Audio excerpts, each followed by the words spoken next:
গল্পের তরী ভেসে পড়ে নতুন নতুন গল্পের যাত্রায়। নমস্কার, আমি সৌপর্ণ, গল্পের তরীর একজন মাল্লা। আজ আপনারা শুনবেন কবি আর্যতীর্থ ওরফে স্বনামধন্য অস্থিরোগ বিশেষজ্ঞ ডক্টর তীর্থঙ্কর ভট্টাচার্যের লেখা পুনরুজ্জীবন। তার ছড়া বা কবিতা লেখার শুরু একদম ছোটবেলা থেকেই।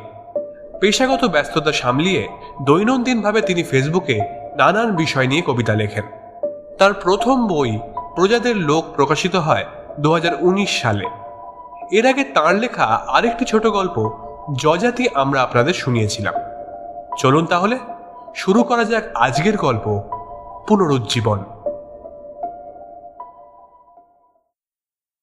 অনন্যার অস্থির লাগছে। যে অ্যাসাইনমেন্টটা তাকে দেওয়া হয়েছে সেটা এত বহুমুখী পথে নিয়ে যাবে ও ভাবেনি। স্বাস্থ্য দপ্তর থেকে অনন্যাকে যে এই অদ্ভুত ঘটনার তদন্ত করতে পাঠানো হয়েছে সেটা এমনি এমনি নয়। ডক্টর অনন্যা ঘরামি এই মুহূর্তে সরকারি চাকরি করা একমাত্র MBBS LLB। একাধারে ডাক্তার ও উকিল হওয়ার সুবাদে চিকিৎসা ও আইন যেখানেই কোলাকুলি করে সেখানেই ওর ডাক পড়ে। সেই সুবাদেই ওর হেতাল গাঁয়ে আসা। সুন্দরবনের গা ঘেঁষে থাকা এই গাঁয়ের একমাত্র নার্সিংহোম পল্লীমঙ্গল। যে ঘটনাটা ঘটেছিল সেটা প্রথম শ্রেণীর সব দৈনিকেই ছাপা হয়েছিল। এক মৃত সদ্যজাত যথাবিহিত সার্টিফিকেট পেয়ে শেষকৃত্যের সময় রওনা হতে হতে হঠাৎই জীবিত হয়ে কেঁদে ওঠে। নার্সিংহোমের মালিক কাম ডাক্তার শ্রীদাম দাঁ মার খেতে খেতে বেঁচেছিলেন। হয়তোবা বাচ্চা বেঁচে ওঠার আনন্দেই শেষ অবধি ব্যাপারটা তখনকার মতো মিটে গিয়েছিল। খবরে যেটা আর লেখা নেই সেটা হলো তারও পরে বাচ্চার বাবা সুভাষ মাঝি পল্লীমঙ্গলের বিরুদ্ধে থানায় আর স্বাস্থ্য দপ্তরে অভিযোগ করেছেন। প্রাথমিক তদন্তে নার্সিংহোমের নথি সংক্রান্ত কোনো গোলমাল না পাওয়া গেলেও অন্য এক জায়গায় বড় গলদ সামনে এসেছে। MBBS DCH DGO লেখা শ্রীদাম দাঁয়ের প্রোফাইলে প্রথমটি বাদ দিয়ে বাকি ডিগ্রিগুলোর কোনো রেকর্ড নেই। অবশ্য এটা অনেক সময় হয়। অনেকেই আর তাদের ডিগ্রিগুলো কাউন্সিলে এসে নথিবদ্ধ করান না নানা অসুবিধায়। অনন্যা যখন হেতাল গাঁয়ে এলো তখন তার হাতে দুটো দায়িত্ব, এক শিশু বেঁচে ওঠার রহস্য উদ্ধার, আর দুই শ্রীদাম দাঁ ঠিক কতটা ডাক্তার সেটা বের করা। হেতাল গাঁয়ে থাকার হোটেল দূরস্থান, একটা প্রাইমারি হেলথ সেন্টারও নেই। অনন্যার থাকা প্রায় 15 কিমি দূরের নেতাইগঞ্জের হেলথ সেন্টারের ডক্টরস কোয়ার্টার্সে।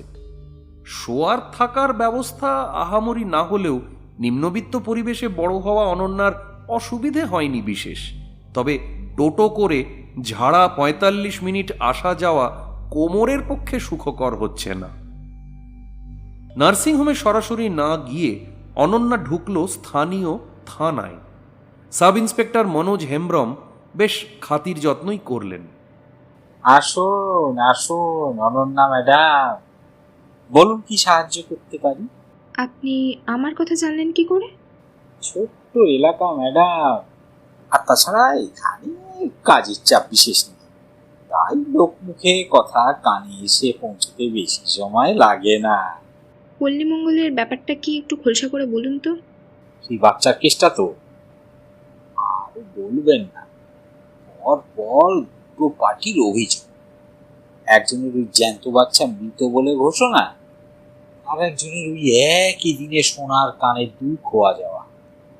চোর খুঁজতে হয়রান হয়ে গেলাম ম্যাডাম।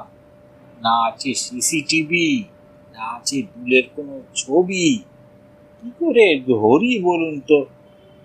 তার উপরে যার দুল সে আবার বলছে হারিয়েও যেতে পারে। সেই রোগীটা কি নিয়ে ভর্তি হয়েছিল?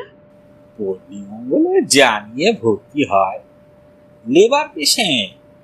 তবে এরও বাচ্চাটা বাঁচে, আর বেঁচেও ওঠে। নাম ঠিকানা পাওয়া যাবে এদের? অবশ্যই। বাচ্চা বেঁচে যাওয়ার মায়ের নাম অদিতি মাঝি। আর আর দুল চুরি গেছিল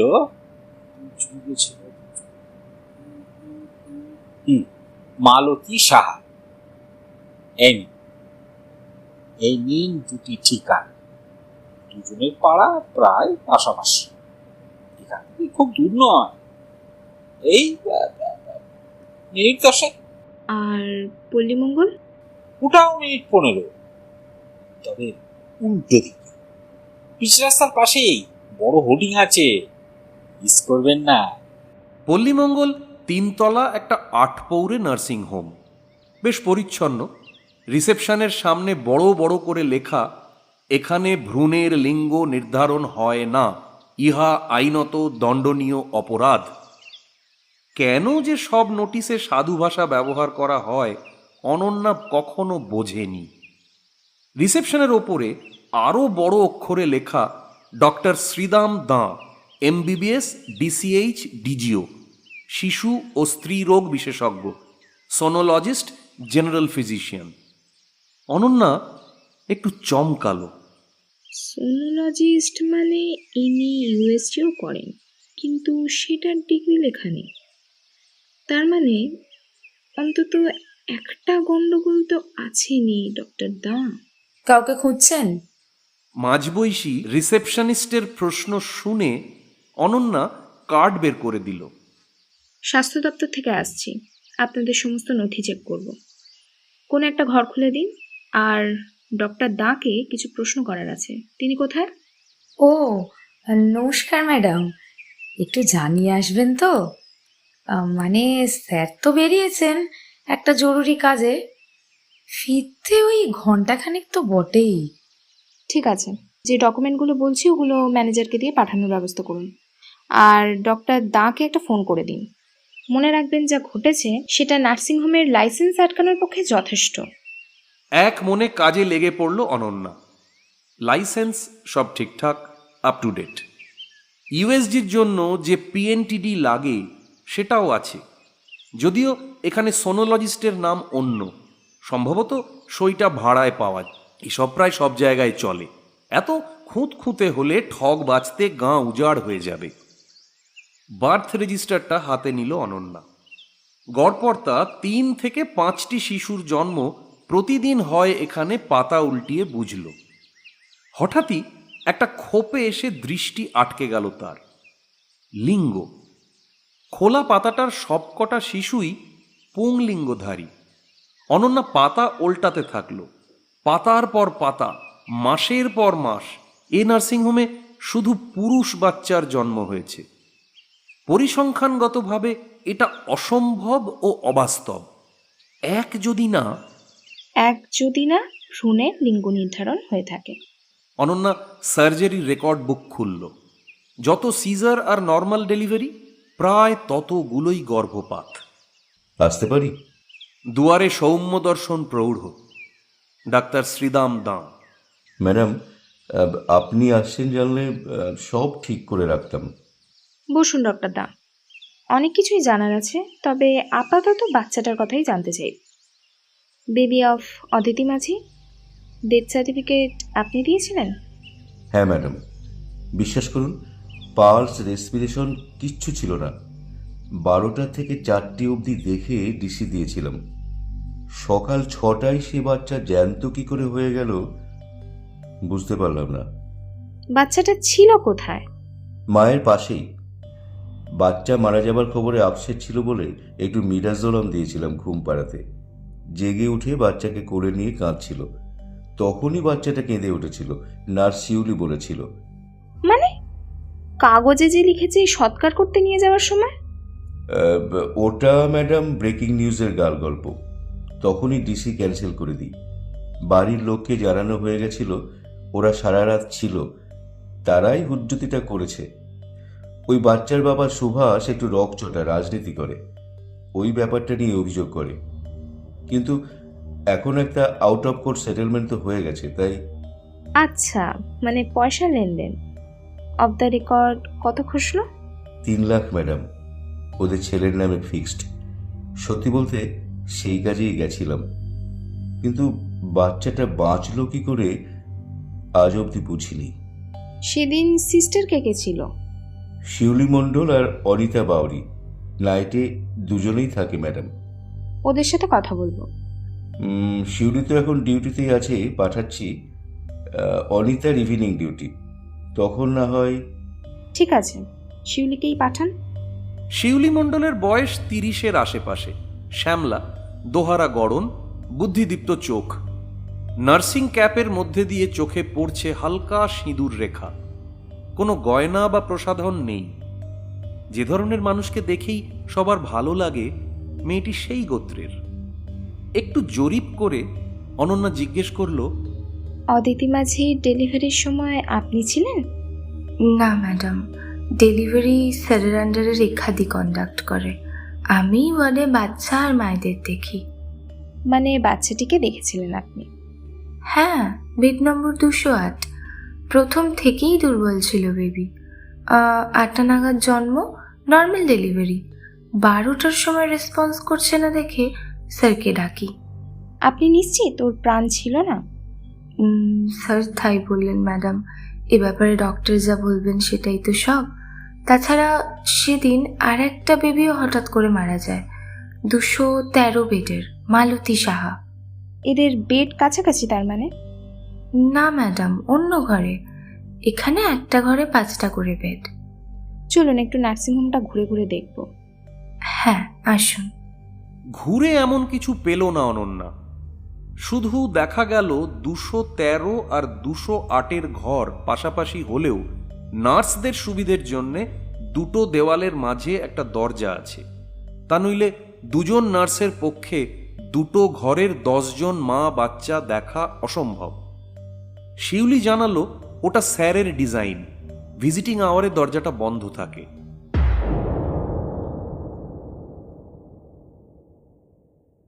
কি চাই? কিঞ্চিত রূঢ় স্বরেই দরজা খুলে খেঁকালেন যে মহিলা, তিনি অদিতির শাশুড়ি।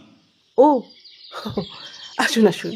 অনন্যার পরিচয় পেতে শশব্যস্ত আপ্যায়নের মধ্যে আলাপে বোঝা গেল সাংবাদিকরা প্রায়ই আসতেন এই বাড়িতে। সম্প্রতি সেই স্রোতে ভাঁটা পড়েছে। একটু বাদেই বাচ্চা কোলে অদিতির আবির্ভাব। নতুন মায়ের একটা আলাদা সৌন্দর্য থাকে। অনন্যা মুগ্ধ হয়ে দেখছিল সেটাই। 3 মাসের ছেলে এখন বেশ গাবলু, সোশ্যাল স্মাইল চলে এসেছে। মুখে ভাতে সে একটা গাল ভরা নাম পাবে শোনা গেল, উজ্জীবন। সেদিন কি ঘটেছিল আমায় বলবে অদিতি? আগে 12টা নাগাদ ডাক্তারবাবু বললেন বাচ্চা মরে গেছে। আমি খুব কান্নাকাটি করতে কি একটা ইঞ্জেকশন দেন, ঘুমিয়ে পড়ি। সকালে উঠে যখন শেষবার বাচ্চাকে কোলে নিয়ে আদর করতে যাই, দেখি নড়ে উঠে কাঁদছে। ভগবান আমার বাচ্চাকে ফিরিয়ে দিয়েছেন ম্যাডাম। উজ্জীবনকে একটু আদর করে অনন্যা উঠে পড়ে। এবার কঠিন কাজ, সন্তানহারা মালতীর বাড়ি যাওয়া। মালতীর শ্বশুরবাড়ি সম্পন্ন ব্যবসাদার, পাকা দোতলা বাড়ি, বাইরে 2টো বাইক দাঁড়ানো। দোতলার একটা ঘরে এসিও চোখে পড়ছে। অনন্যার পরিচয় শুনে সে বাড়ির কর্ত্রী শাশুড়ি মালতীর সাথে কথা বলতে দিলেন ঠিকই, তবে ঠায় দাঁড়িয়ে থাকলেন। জানি তোমার কি যাচ্ছে মনের ওপর দিয়ে। অনন্যার আন্তরিক গলায় চোখ ভেসে যায় মালতীর। প্রথম বাচ্চা তোমার? হ্যাঁ দিদি, প্রথম ছেলে, সুস্থ স্বাভাবিক। অমন দম করে চলে যাবে বুঝতে পারিনি। কখন বুঝলে? ঘুম থেকে উঠে 6টা নাগাদ দেখি কোনো কান্নার আওয়াজ নেই। তাড়াতাড়ি সিস্টারকে ডাকলাম। অনিতা সিস্টার এসে দেখে মাথা নেড়ে ডাক্তারবাবুকে ডাকলো। ডাক্তারবাবু ভীষণ অবাক হয়ে গেছিলেন। প্রায় 4 ঘন্টা পর আমার দেখে তারপর সার্টিফিকেট দিলেন।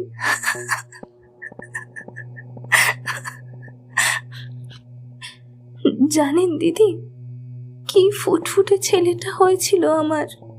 মালতীর চোখ বন্যা ডাকে। তোমার কানের দুল হারিয়েছিল না? হ্যাঁ দিদি, বাড়ির লোক নিয়ে যেতে ভুলে গেছিল বলে পরে খুলে বালিশের নিচে রেখেছিলাম। এই গোলমালের পর সম্বিত ফিরতে খুঁজে দেখলাম নেই।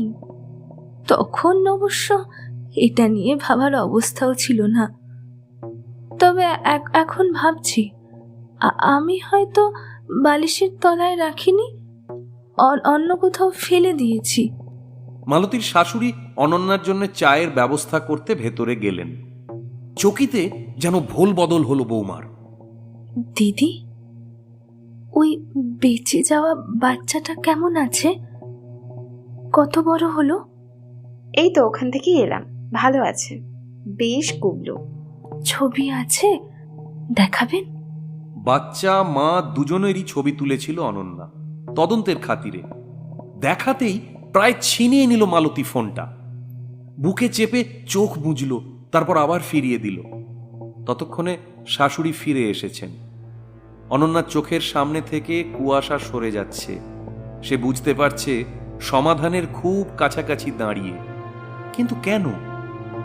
কারণ এখনো ধোঁয়াশা যে।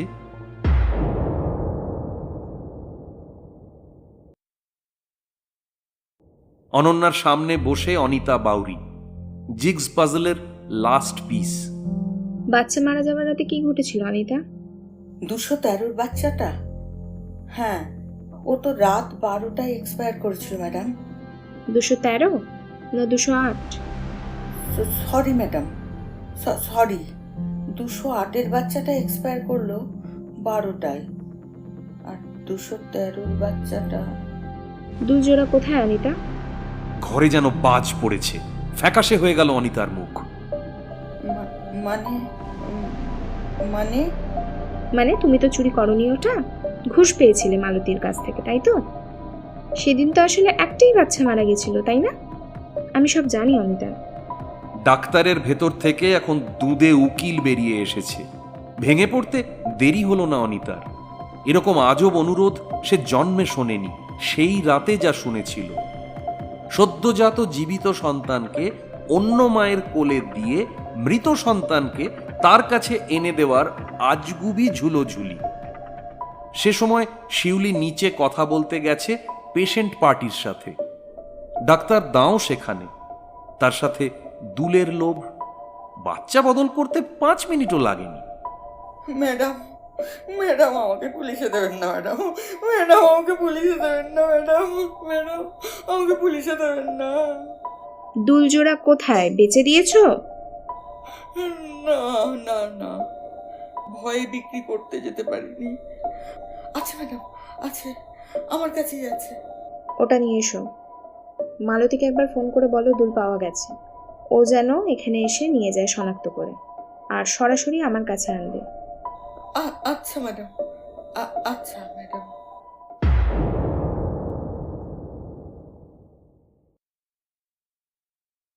এক ঘরে 3 জন, মালতী, অনিতা, অনন্যা। দুলটা মালতীর হাতে দিতেই সে বুঝে ফেলেছে ম্যাডাম সব জানেন। ঘাড় গোঁজ করে বসে আছে সে, মুখে থমকে আছে ঝড়। এমন কেন করলে মালতী? নিজের সন্তান অন্যের হাতে দিয়ে দেওয়ার মতো এমন আজব ঘটনা আমি এই প্রথম শুনছি। কখনো শুনবো না মনে হয়। কারণ ভেবে পাচ্ছি না আমি। ওরা আমার 4টে মেয়েকে মেরে ফেলেছে ওরা আমার 4টে মেয়েকে। প্রতিবার এই হাসপাতাল, এই ডাক্তারবাবু, তারপর ওয়াশ করা। ওরাও বুঝুক বাচ্চা মারা গেলে কেমন লাগে। ওরাও বুঝুক। অনন্যা অবাক হয়ে এই অতি সাধারণ গৃহবধূকে দেখছিল। মনে পড়ল বলেছিল প্রথম ছেলে, প্রথম বাচ্চা নয়। প্রথম বাচ্চা তোমার? হ্যাঁ দিদি, প্রথম ছেলে। অনন্যার অস্থির লাগছিল। ও কি করবে? রিপোর্ট করবে আসল ঘটনাগুলো? জেলে পাঠাবে অনিতাকে? মালতীকে ওর শ্বশুর বাড়ি তাড়িয়ে দেবে? অদিতির কি হবে কেউ জানে না। এ ঘটনার আসল দায়ী কে? ডাক্তার দাঁ, নাকি নিরন্তন পুত্রেষ্টি যজ্ঞে কন্যা আহুতি দেওয়া সমাজ? এই রিপোর্ট দিলে তাদের কি কোনো ক্ষতি হবে? অনন্যা ভাবছে, খুব ভাবছে।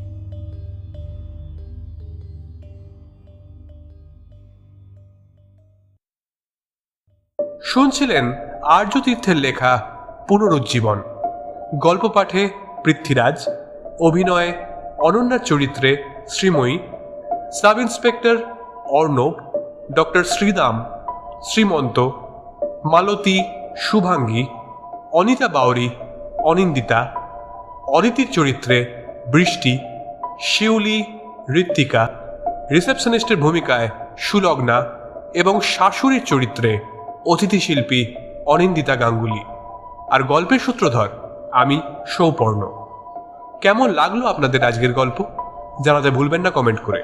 আর ভালো লাগলে অবশ্যই লাইক এবং শেয়ার করে দেবেন। চলুন তাহলে আজকের মতো এখানেই বিদায়। সবাই ভালো থাকবেন। শুভরাত্রি।